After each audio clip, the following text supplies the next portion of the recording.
दोस्तों नमस्कार। भारत की राजनीति बदल रही है या भारत का समाज बदल चुका है? भारत के समाज के भीतर का परिवर्तन क्या भारत की राजनीति को प्रभावित कर रहा है या फिर राजनीति अपने तौर पर इस देश की सामाजिक व्याख्या खुद करने को तैयार है? बड़ा उलझा हुआ सवाल यह मौजूदा राजनीतिक वक्त में है, क्योंकि कांग्रेस ने एक ऐतिहासिक निर्णय लिया है। यह निर्णय शायद उसके अपने अतीत की राजनीति से बिल्कुल उलट है।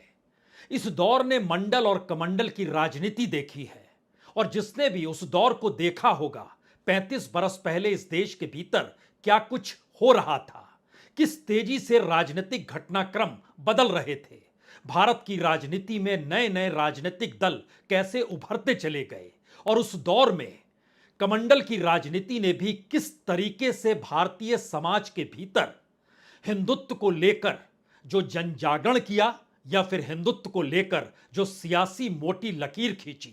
आप उस दौर को अगर मौजूदा वक्त के वक्त में लाकर खड़ा कर दें तो हो सकता है आपके जहन में अब यह सवाल होगा, अब तो ऐसा कुछ भी नहीं है। बाबरी मस्जिद विध्वंस, उसके बाद राम मंदिर का निर्माण, और अयोध्या में राम मंदिर का निर्माण अगले बरस जनवरी में हो जाएगा, प्रधानमंत्री की मौजूदगी रहेगी। तो क्या कमंडल की राजनीति की उम्र पूरी हो गई? और मंडल की राजनीति का दूसरा हिस्सा इस दौर में भारतीय राजनीति को इसलिए प्रभावित कर रहा है क्योंकि कमंडल की राजनीति को छोड़कर अब मंडल की राजनीति का दामन बीजेपी ने थाम लिया। बकायदा संघ के प्रचारक रहे नरेंद्र मोदी भारत के प्रधानमंत्री बनने के बाद जब खुले तौर पर इस ऐलान के साथ आए कि वह ओबीसी हैं, और जाति समीकरण के आश्रय उन्होंने जिस सोशल इंजीनियरिंग को अपने साथ लाकर खड़ा किया, उसका एक ही नारा था, इस देश से कांग्रेस को साफ कर देना है। और कांग्रेस के ऐतिहासिक परिप्रेक्ष्य को अगर समझिएगा तो कांग्रेस कभी भी मंडल के पक्ष में उस दौर में नहीं रही जिस दौर में मंडल और कमंडल की राजनीति इस देश के भीतर में राजनीति की विभाजन रेखा को खींच भी रही थी और सामाजिक न्याय का एक नया पाठ पढ़ा भी रही थी। आज बकायदा दिल्ली में कांग्रेस वर्किंग कमेटी बैठी। तकरीबन 4 घंटे की इस बैठक के बाद राहुल गांधी अपने चारों मुख्यमंत्री के साथ प्रेस कॉन्फ्रेंस करने सामने आए। साथ में केसी वेणुगोपाल और साथ में जयराम रमेश भी मौजूद थे। लेकिन 4 मुख्यमंत्रियों की मौजूदगी में उन्होंने खुले तौर पर कहा, हमारे 4 ही मुख्यमंत्री हैं लेकिन इनमें से 3 ओबीसी हैं। जबकि बीजेपी के पास दर्जन भर मुख्यमंत्री हैं लेकिन उनमें से सिर्फ एक ओबीसी है, और उस ओबीसी की भी राजनीतिक गद्दी इस बार चली जाएगी। जिक्र मध्य प्रदेश का लेकर कर रहे थे, लेकिन यह तो एक राजनीतिक तौर पर तंज है। उसके आगे की परिस्थिति यह है कि अगर एक वक्त पार्लियामेंट के भीतर मंडल को लेकर राजीव गांधी के भाषण को सुन लीजिएगा तो राजीव गांधी ने उस दौर में कांग्रेस को मंडल के साथ या उस मंडल की राजनीति के साथ बिल्कुल खड़ा नहीं किया था। और उसी के बाद से भारत की राजनीति में कांग्रेस का वोट बैंक पिछड़े तबके का कुछ इस तरीके से खिसकता चला गया कि कांग्रेस बिहार और यूपी में हाशिए पर आकर खड़ी हो गई। और मौजूदा वक्त में बीजेपी ने उसी तार को थामा और उसी सोशल इंजीनियरिंग और पिछड़ा राजनीति के आश्रय बिहार के भीतर अपने कद को बढ़ाया तो उत्तर प्रदेश के भीतर पूरी ताकत के साथ सत्ता में आकर खड़ी हो गई। जबकि महज कमंडल की राजनीति को समझे तो उतना तीखी राजनीति जो 35 साल पहले हो रही थी और उत्तर प्रदेश उसके केंद्र में था, तब भी इतनी सफलता नहीं मिली थी। उस वक्त कल्याण सिंह भी दोबारा सत्ता में आ नहीं पाए थे बाबरी मस्जिद विध्वंस के बाद। लेकिन पिछड़ा राजनीति के बाद की परिस्थिति में पहला मौका है जब बीजेपी ने सोशल इंजीनियरिंग को थामा, ओबीसी को थामा, जाति की राजनीति को अपने अनुकूल किया, और उसके बाद उसको जीत मिलती चली गई। तो कांग्रेस के भीतर पहली बार खुले परिवर्तन के साथ राहुल गांधी अब इस दिशा में चल पड़े हैं कि अगर राजनीतिक सत्ता इस देश में चाहिए तो सत्ता का जो वोट बैंक है उसमें सबसे बड़ा सेंध लगाना होगा। लेकिन सवाल सिर्फ राजनीतिक सेंध भर का नहीं है, सवाल उसके साथ यह भी है कि इस देश के भीतर जिस विकास की नीति को अभी तक कॉरपोरेट या पूंजी या बाजार इकोनॉमी के आसरे खींचा जा रहा था, उसको पहली बार राहुल गांधी ने खुले तौर पर कहा, हमसे गलती हुई, हमने उस दौर और उस परिस्थिति को नहीं समझा। इस देश के भीतर में न्याय तभी मिल सकता है जब पिछड़े तबके की भागीदारी समाज की मुख्यधारा में होगी और वो हर क्षेत्र में होगी।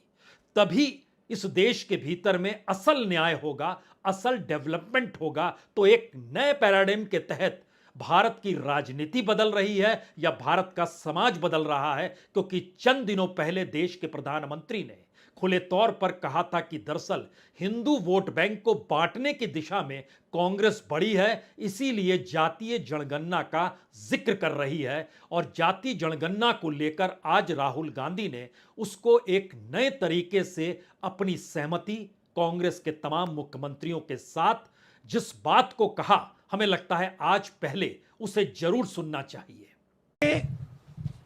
कास्ट और धर्म की बात नहीं है, ये गरीबी की बात है। हिंदुस्तान के ओबीसी, हिंदुस्तान के दलित, हिंदुस्तान के आदिवासी और हिंदुस्तान के गरीब लोग, इनके लिए यह काम किया जा रहा है। आज क्या हो रहा है, दो हिंदुस्तान बन रहे हैं, एक अदानी जी वाला और दूसरा सबका। कास्ट सेंसस साफ दिखा देगा कि हिंदुस्तान में लोग कितने हैं, कौन है, और हम वहां नहीं रुकेंगे। उसके बाद इकोनॉमिक सर्वे होगा तो हमें यह भी पता लग जाएगा कि कितने लोग हैं, धन किसके हाथ में है, धन कहां है, एसेट्स किसके हाथ में है। और फिर जैसे मैंने कहा, जो एक्सरे हमें, और मैं कहता हूं शायद इसमें मेरी भी गलती है, जो हमने पहले नहीं किया उसको अब हम पूरा करके दिखा देंगे, क्योंकि इस एक्सरे की जरूरत है। अगर हम नया पैराडाइम, नया डेवलपमेंट का पैराडाइम चाहते हैं जहां सबको न्याय मिले, उसके लिए हमें कास्ट सेंसस करना ही होगा। तो राहुल गांधी ने क्या चुनावी राजनीति को साध लिया है?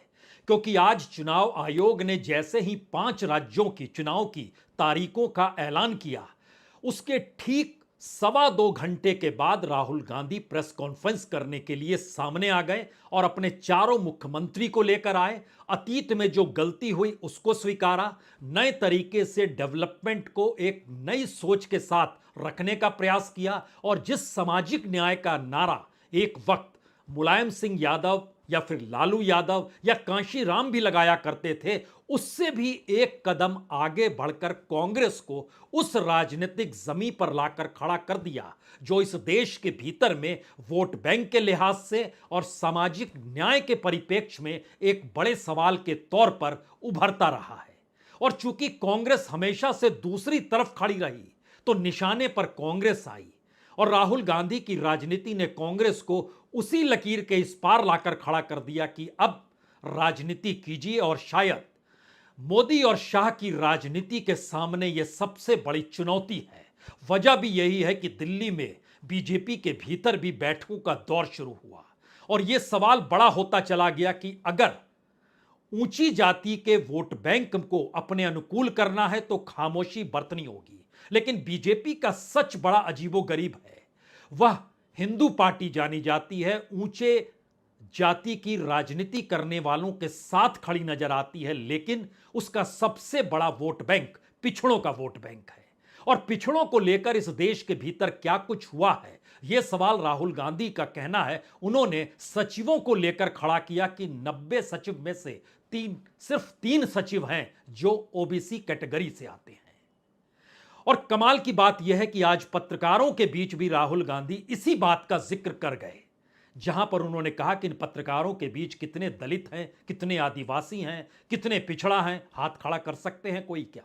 सवाल इसके साथ एक और उठा, कांग्रेस के अपने राज्यों के भीतर जो सचिव निर्णायक पोजीशन पे हैं, क्या उन सचिवों की तादाद में 7% से ज्यादा भी पिछड़ों की परिस्थिति है या नहीं है? नहीं है। वो चाहे छत्तीसगढ़ हो, चाहे राजस्थान हो, चाहे कर्नाटक ही क्यों ना हो। इन जगहों पर भी सरकार के भीतर पिछड़ों की भागीदारी या शेड्यूल कास्ट शेड्यूल ट्राइब की भागीदारी उस तर्ज पर नहीं है जितनी कि इस देश में उनकी जनसंख्या है। तो क्या भारत के भीतर में इस राजनीति, मौजूदा वक्त की राजनीति एक बड़ा पैराडाइम शिफ्ट कर रही है? एक ऐसा परिवर्तन इस देश के भीतर में आने वाला है जो कि आने वाले वक्त में भारत की सामाजिक आर्थिक परिस्थितियों को बदल देगा? या सिर्फ ये एक चुनावी तौर पर लिया गया नारा है या निर्णय है? हमें लगता है कि आज कुछ पन्नों को जरूर खोलिए और समझिए, क्योंकि भारत के भीतर में अगर सभी राजनीतिक दल इस आधार पे अब आकर खड़े हो गए कि पुराने दौर का विकास, और प्रधानमंत्री मोदी भी जो 5 ट्रिलियन को लेकर चल रहे थे, विकसित बनाने की दिशा में चल रहे थे, और जो कॉरपोरेट के सहयोग के साथ खुद को आगे बढ़ा रहे थे, क्या उसमें सेंध लग गई? और जब सत्ता ही नहीं रहेगी तो उसके बाद एक नई राजनीति का उदय इस देश के भीतर होगा, या उस सत्ता को बरकरार रखने के लिए बीजेपी के सामने अब यह बड़ा सवाल है, वह किस रास्ते को अख्तियार करती है। हमें लगता है इस दिशा में जाएं उससे पहले एक बात और समझ लें। राहुल गांधी ने जिस बात का जिक्र किया और जिसको ताल ठोक के वो कहते हैं कि 90 में से 3 सचिव ही पिछड़ा तबके के हैं, तो क्या उनकी भागीदारी ज्यादा नहीं होनी चाहिए? हमें लगता है कि ओबीसी को लेकर पार्लियामेंट के भीतर भी जो उनकी तादाद है वो सिर्फ 22% है, जबकि 52% होनी चाहिए।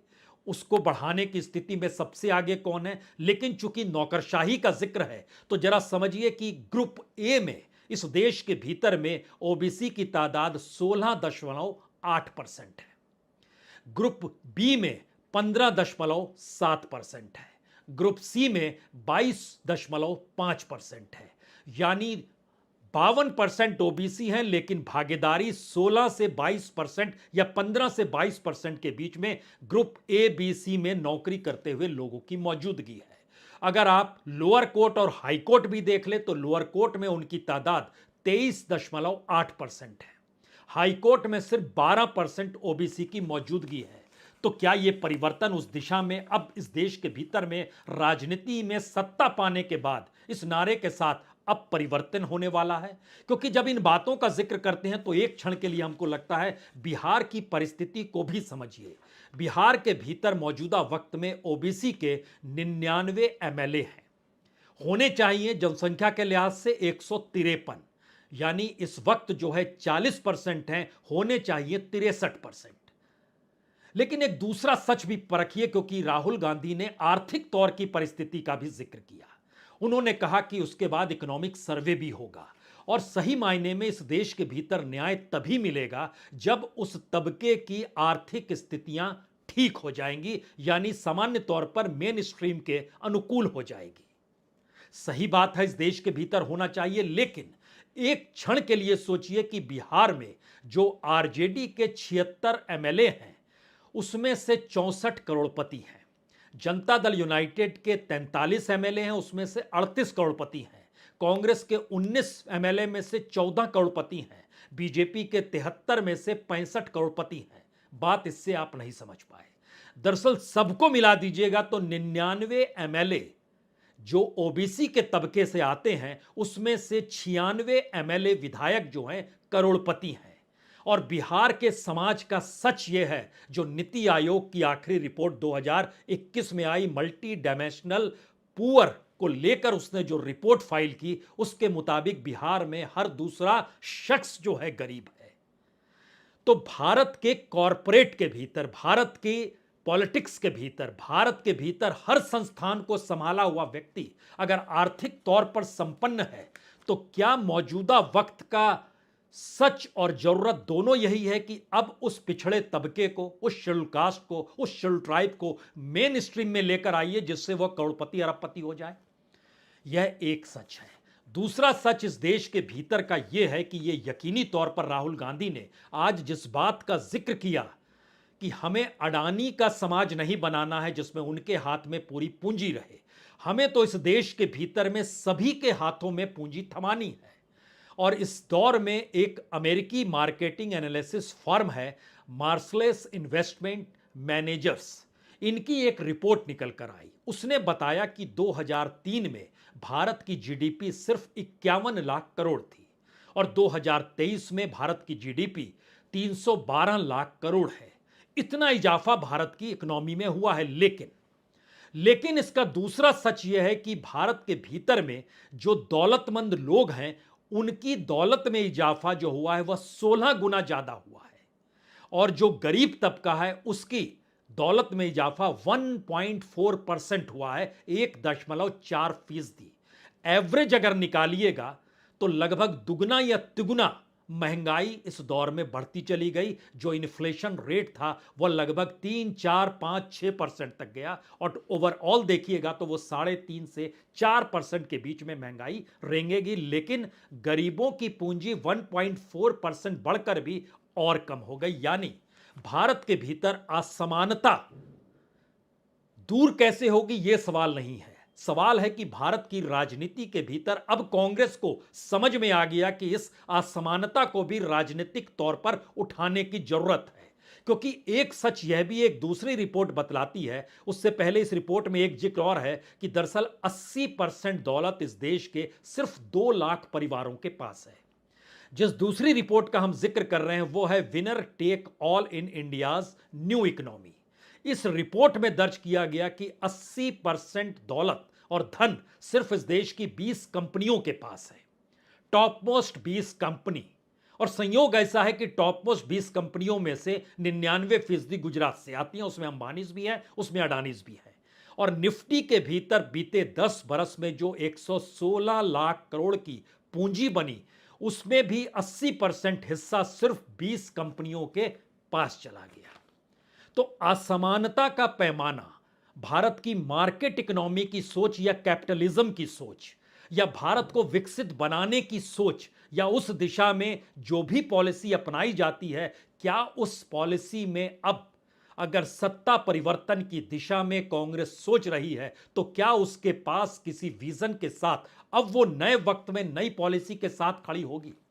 यह सवाल इसलिए जरूरी है क्योंकि इस दौर में अगर आप ध्यान देंगे तो तमाम राज्यों के चुनाव के दौर में गरीबों को कौन कितना क्या कुछ दे सकता है, पूरा विजन इसी पर टिका रहा। किसानों की कर्ज माफी हो जाएगी, मुफ्त बिजली 100 यूनिट तक मिल जाएगी, पुरानी पेंशन लागू हो जाएगी, हर महिला को कहीं 1,000 कहीं 1,500 अब 3-3 हजार तक का जिक्र हो रहा है दिया जाएगा, गैस सिलेंडर की कीमत कम हो जाएगी। मध्य प्रदेश में लाडली योजना लाकर शुरू कर दी गई, 1,000 रुपए से शुरू कर रहे हैं 23 साल से 60 साल की महिलाओं के लिए, जो बढ़ते बढ़ते 3,000 चला जाएगा। राजस्थान के भीतर मिनिमम गारंटी इंडियन बिल लेकर आया गया जो सोशल सिक्योरिटी सिटीजन्स को देगा। मध्य प्रदेश राजस्थान के भीतर जबकि लोअर पर कैपिटा इनकम है, तो एक ऐसी परिस्थिति में है कि राज्य की इकोनॉमी और देश की इकोनॉमी में इजाफा लोगों की भागीदारी के साथ कैसे हो, इसका कोई विजन देश के पास नहीं है। लेकिन जो भी इकोनॉमी है उस इकोनॉमी में कितना दिया जा सकता है, केजरीवाल ने इसकी शुरुआत की और तमाम राजनीतिक दलों ने इसको अपना लिया। लेकिन ऐसी भागीदारी जिसमें इस बात का जिक्र हो कि पूंजी से पूंजी नहीं बनेगी, यानी रुपए से रुपया ना बने, बल्कि इस देश के मेहनत मशक्कत करने वाले लोगों के खून पसीने की कमाई और खून पसीने की मेहनत के जरिए यह देश डेवलप करना शुरू करे, यानी सोशलिज्म का एक ऐसा चेहरा जो भारत ने आजादी के बाद अपनाया जरूर, लेकिन 1991 में इकोनॉमिक रिफॉर्म जब पीवी नरसिम्हा राव की सरकार ने अपनाया और जिसके वित्त मंत्री मनमोहन सिंह थे, जो बाद में भी प्राइम मिनिस्टर बने, उन्होंने जिस इकोनॉमिक पथ को इस देश में लागू किया, उसी इकोनॉमिक पथ पर उसके बाद तमाम प्राइम मिनिस्टर चलते चले गए, यहां तक कि अटल बिहारी वाजपेयी भी चले और यहां तक कि उस राजनीति और उस कॉरपोरेट प्रेम और उस इकोनॉमी और उस मार्केट इकोनॉमी को इस दौर में मोदी भी नहीं छोड़ पाए। तो क्या वाकई भारत के भीतर का एक राजनीतिक ट्रांसफॉर्मेशन इस देश की सामाजिक आर्थिक परिस्थितियों को बदलने की दिशा में जाने को तैयार है, या महज यह एक सिर्फ राजनीतिक शगुफा है जिसमें इस देश के भीतर में पिछड़े तबके के भीतर एक हलचल मच जाए? एक सियासी तौर पर इस देश के शेड्यूल कास्ट, शेड्यूल ट्राइब और ओबीसी के वोट बैंक या सोशल इंजीनियरिंग का जो पार्ट कमंडल की राजनीति को थामते हुए अब मंडल की राजनीति में बीजेपी कूदी है, तो उसके आगे उसकी राजनीतिक काट उसी नारे को नए सिरे से नए तरीके से मथने को लेकर लगाई गई, या वाकई किसी राज्य के पास ऐसी कोई प्लानिंग है? कुछ प्रयोग, चाहे वो मोटे अनाज का हो, चाहे गोधन को लेकर हो, भूपेश बघेल ने छत्तीसगढ़ में जरूर किया है। चाहे वो गोबर तक का हो या गाय के पेशाब तक का हो। यानी इस देश की अपनी ऊर्जा के जरिए जिन बात का जिक्र होना चाहिए, वो बात इस दौर में कांग्रेस के एक राज्य ने अपनाई और दिखाई भी। लेकिन ध्यान दीजिए, स्वदेशी का नारा तो आरएसएस लगाती थी। स्वदेशी की राजनीति को साधने के लिए संघ ने एक वक्त अटल बिहारी वाजपेयी के सरकार में वित्त मंत्री यशवंत सिन्हा को पद छोड़ने तक पे मजबूर किया, क्योंकि तब स्वदेशी का जिक्र था और स्वदेशी के जरिए इस देश की इकोनॉमी का जिक्र था। उस दौर में कांग्रेस कॉरपोरेट के साथ खड़ी थी, मार्केट इकोनॉमी के साथ खड़ी थी। तो क्या यह पूरा का पूरा सोशल स्ट्रक्चर पॉलिटिकल वे में इस देश के सामने अब आकर खड़ा हो रहा है, या भारत की राजनीति ने जो नए रास्ते को चुना और उसमें प्रधानमंत्री मोदी ने इस देश के बेसिक इंफ्रास्ट्रक्चर तक को हिलाकर रख दिया, तब विपक्षी राजनीतिक दलों के सामने राजनीतिक तौर पर यही चुनौती थी कि अब वो प्रधानमंत्री मोदी की उस राजनीतिक नब्ज को पकड़ें और उसके समानांतर एक बड़ी लकीर खींचें, जिसमें इससे बड़ी सेंध राजनीतिक वोट को लेकर लग नहीं सकती है। तो क्या वो लगा दी गई?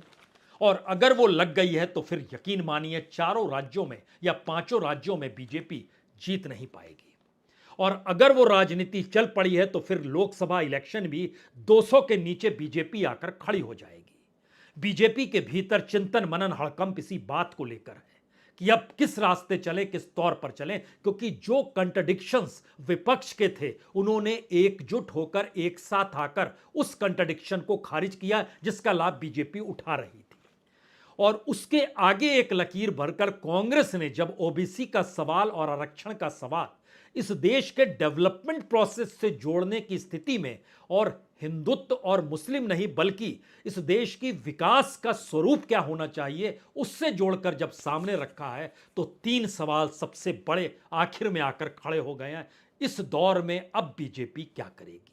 इस दौर में प्रधानमंत्री मोदी खुले तौर पर कल तक ओबीसी कहते थे, अब गरीबों का जिक्र कर रहे हैं, लेकिन सवाल तो इस देश के भीतर की गरीबी और असमानता का भी है। तब सरकार अब क्या करेगी?